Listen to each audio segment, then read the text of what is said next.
Allahumma salli ala sayyidina Muhammad wa ala alihi wa sahbihi ajma'in. Hadirin jamaah salat subuh yang dirahmati Allah Subhanahu wa taala. Bersyukur kita kepada Allah Subhanahu wa taala dan mengucapkan alhamdulillahirabbil alamin yang tak pernah berhenti memberikan nikmat-Nya kepada kita. Bersalawat kita kepada baginda Rasulullah sallallahu alaihi wasallam yang mengucapkan Allahumma salli ala sayyidina Muhammad wa ala ali sayyidina Muhammad. Hadirin jamaah salat subuh kepada Allah Subhanahu wa taala. Pada kesempatan yang singkat ini saya akan mencoba untuk melanjutkan pembahasan pada pekan yang lalu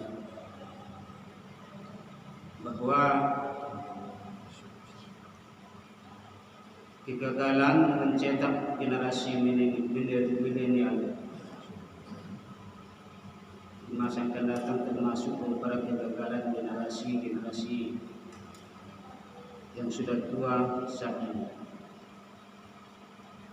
Sebab menjadikan mereka generasi yang sekarang generasi yang siap untuk mengambil alih kepemimpinan yang sedang berlangsung sekarang, siap mengambil alih estafet perjuangan generasi yang terdahulu. Bukanlah hal yang kebetulan, akan tetapi harus ada upaya nyata untuk membentuk mereka sebagai generasi milenial yang dikenal dengan kematangan mereka dalam menguasai teknologi dan informasi. Tentu tantangan mereka itu sangat berat ke depannya daripada yang kita rasakan atau yang kita hadapi sebagai generasi terdahulu. Maka dari itu bisa saja mereka menemukan ajaran-ajaran Islam yang telah terkontaminasi, yang dapat merusak pemikiran-pemikiran atau ideologi atau nilai-nilai Islam itu sendiri,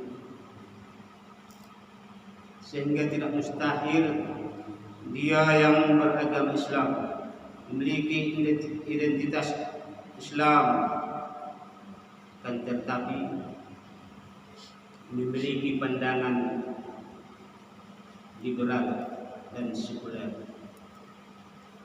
Oleh karena itu, kita sebagai generasi lama, generasi tua,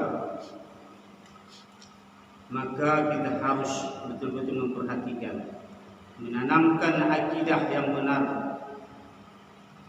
serta mendidik mereka agar menjadi manusia yang taat beribadah kepada Allah Subhanahu wa taala. Artinya dari segi hukum syar'inya juga berakhlakul karimah atau berakhlak mulia.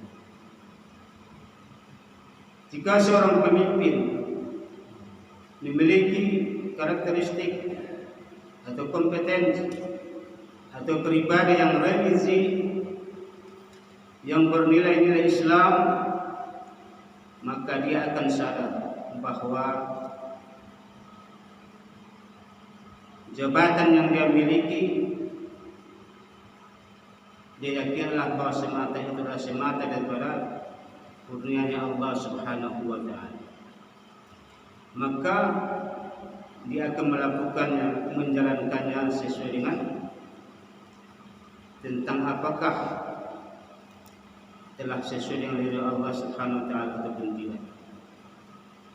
Jika dia diajarkan tentang hukum syar'i, maka dia akan senantiasa taat kepada Allah Subhanahu wa taala dan tidak semena-mena melakukan hal-hal yang dilarang oleh agama. Maka dia akan tahu batas-batas haram dan halal, sehingga dia tidak melanggar segala aturan yang membuat keresahan masyarakat atau umat. Jika dia memiliki akhlakul karimah, maka dia akan memiliki sikap kepedulian yang tinggi terhadap sosial, maka dia akan berkeadilan, tidak zalim, yang menimbulkan keresahan di tengah-tengah masyarakat. Karena kezaliman Allah merupakan kesombongan, sebagaimana sombongnya iblis sebagai pembangkangan yang pertama dilakukan iblis terhadap Allah Subhanahu wa taala. Jika dia berakhlak sesuai dengan akhlak yang Islami, maka dia tidak akan menjadi sombongnya sebagai seorang raja atau penguasa seperti Fir'aun yang digambarkan dalam Al-Quran, sehingga dia menganggap dirinya sebagai Tuhan. Ana rabbukumul a'la, saya Tuhan kamu yang paling tinggi. Atau dia tidak akan menjadi sombongnya Qarun yang dilimpahi dengan kelimangnya harta benda. Dia katakan bahwa apa yang dapatkan itu adalah semata karena usahanya sendiri. Dia hilangkan atau dia tidak yakin bahwa semuanya itu adalah semata dari karunia Allah Subhanahu wa taala. Bahkan kesombongan mereka pada masa itu sebutkan dalam Al-Quran sampai pada level tingkat minta diturunkannya azab oleh Allah Subhanahu wa taala kepada mereka.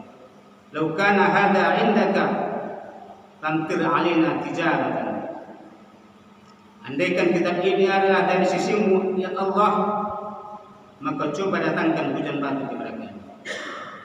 Maka jika generasi-generasi milenial sekarang kita didik mereka dengan pribadi yang Islami, maka kesombongannya pun nanti tidak akan terjadi seperti yang digambarkan dalam Al-Quran.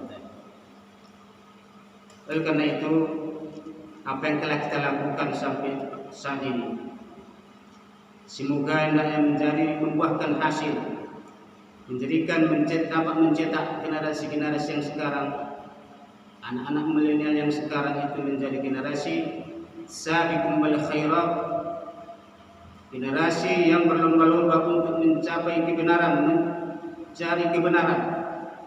Mereka itulah generasi pelopor, bukan pengekor. Mereka itulah nantinya kelak menjadi generasi pejuang, bukan pemalas, dan generasi pemenang, bukan pecundang. Semoga apa yang saya sampaikan dalam waktu singkat ini dapat memberikan manfaat.